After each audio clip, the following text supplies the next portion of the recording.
ঘরে থাকা অল্প কিছু উপকরণ দিয়ে ঘরেই তৈরি করে নিতে পারবে খুব সহজে পিৎজা।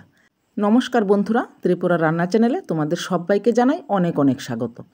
আজকে আমি যেভাবে পিৎজাটা তৈরি করছি, তোমরা যদি পুরো রেসিপিটা দেখো তাহলে খুব সহজেই ঘরেই তৈরি করে নিতে পারবে।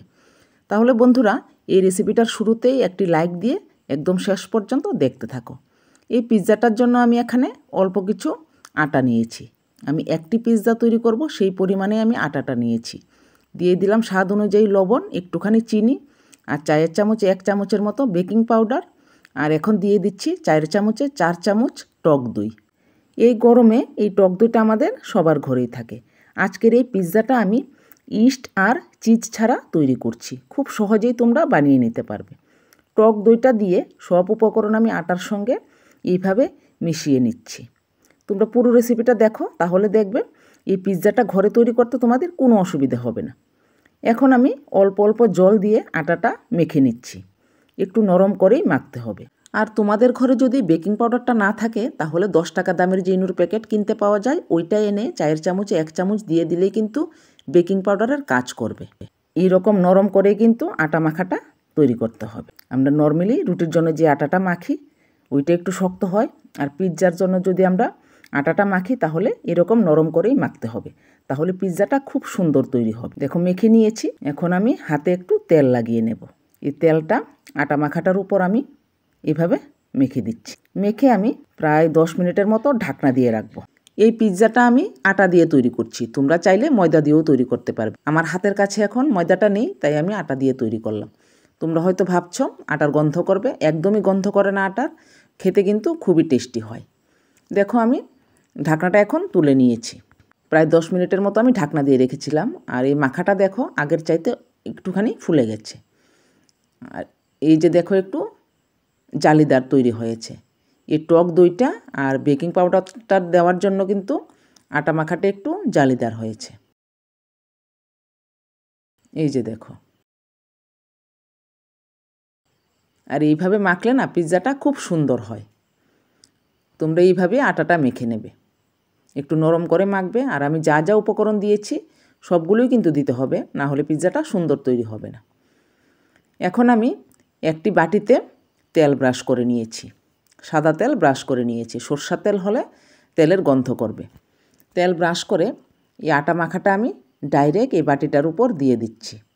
আমি এই বাটিতেই পিৎজাটা ওভেনে বসাবো, তাই এই বাটির মধ্যে আটা মাখাটা দিয়ে ছড়িয়ে দিচ্ছি। হাত দিয়ে এইভাবে ছড়িয়ে দিতে হবে। তোমরা এই কাজটা করার সময় হাতে একটু সাদা তেল লাগিয়ে নেবে, তাহলে আটা মাখাটা হাতে লাগবে না। আমি তেল লাগাইনি হাতে, তাই আমার হাতে লেগে গেছে।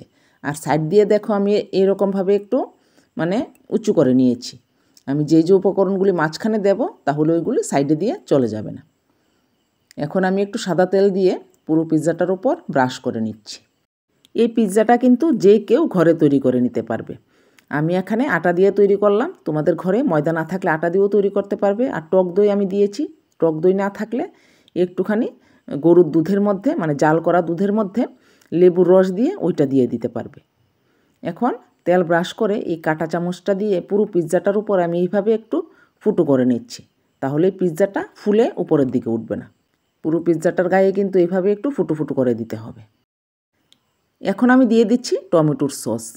15 টাকা দামের যে টমেটোর সসের প্যাকেট পাওয়া যায়, ওইটা থেকে আমি একটুখানি দিয়ে দিয়েছি। আর তোমাদের হাতের কাছে যদি পিৎজা সস থাকে তাহলে ওইটা দিতে পারবে। আমার হাতের কাছে নেই, তাই আমি এইভাবে তৈরি করছি।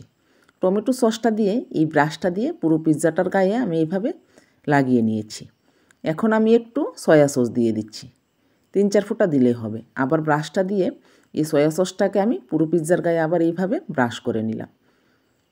এখন আমি দিয়ে দিচ্ছি অল্প একটু চিলি ফ্লেক্স। এইটা আমি এইভাবে ছড়িয়ে দিচ্ছি। আর এইদিকে দেখো আমি কিছু সবজি কেটে নিয়েছি। আমি কাঁচামরিচ এইভাবে মাঝখান দিয়ে অর্ধেক করে দানাগুলি ফেলে দিয়েছি।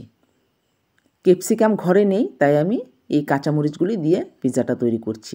আর এখানে 2টো পেঁয়াজকে এরকম কিউব করে কেটে নিয়েছি রসুন কুচি, আর একটি টমেটোকে এরকম সরু সরু করে কেটে দানাগুলি ফেলে দিয়েছি। এখন এই পিৎজাটার উপর দিয়ে দিচ্ছি আমি রসুন কুচিগুলি আমি পুরো পিৎজাটার গায়ে এইভাবে ছড়িয়ে দিলাম। এখন সাজিয়ে নিচ্ছি। পেঁয়াজের টুকরোগুলি দিয়ে এইভাবে সাজিয়ে নিচ্ছি। আশা করছি বন্ধুরা তোমাদের দেখতে বা বুঝতে কোনো অসুবিধে হচ্ছে না। বন্ধুরা, আমার চ্যানেলের রেসিপিগুলি তোমাদের কেমন লাগে আমাকে অবশ্যই কমেন্টে জানাবে। আর ভালো লেগে থাকলে আপনজনদের সঙ্গে শেয়ার করে দিও, তাহলে তারাও এই রেসিপিটা এইভাবে খুব সহজে ঘরে তৈরি করে খেতে পারবে। আর অবশ্যই আমাকে কমেন্টে জানাবে এই পিৎজা রেসিপিটা তোমাদের কেমন লেগেছে। এইভাবে আমি সাজিয়ে নিচ্ছি।